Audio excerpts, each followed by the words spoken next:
you've had those moments in your career, eh? Where I read up on you too, you had this hamstring injury that just kept coming back and coming back, but you make your way. And then next thing you know, you're standing on that same podium going like, huh, how's that?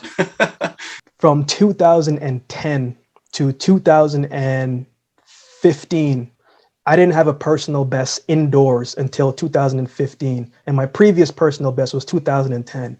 So that's 5 years indoors for me to get a personal best.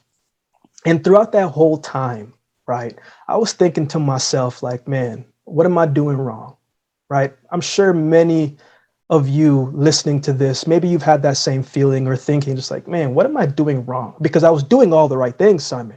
I was doing more than the average person was, right? I was eating right. I was training hard. I was being patient as much as I could. You know, when I got to school, I was going to classes. I was doing all of the things that I could control, but it just was not happening for me. I remember the shift that changed me mentally, Simon, was 2014, right? I had just ran at Georgia Tech Invitational when I was running with the University of Alabama. And I just got back after this race and it didn't go so well. And I was like, man, Akeem, what are you doing wrong? Right? And then I stopped myself and I said, no, wait a minute. What went right? I said, what went right this race? Right. And I said, well, you know, I had a good start. You know, I didn't finish as well, but I thought my transition, it was decent. Right.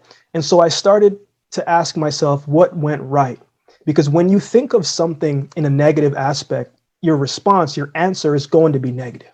Right. If you continue beating yourself up about something that you cannot change, if you continue beating yourself up, every ounce of you is going to be your first negative thought is going to be one that is self-depicting your efforts.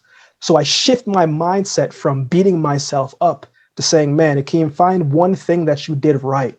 And once I started that shift, now it took continuous practice, but that was 2014. I turned pro in 2015, didn't have any contracts, didn't have any sponsors.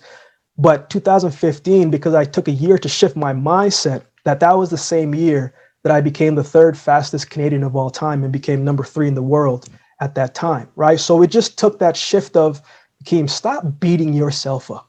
How many of you listening to this have just been beating yourself up about things that, you know, maybe didn't go your way, right? But I'm sure you're doing all that you can.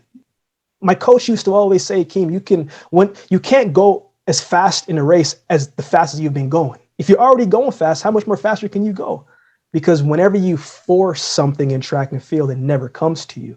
But if you go through your transition, if you go through your phases, it'll happen because you're not fighting to run fast. You're allowing and trusting that you're ready to run fast. And so that was kind of the shift for me, Simon.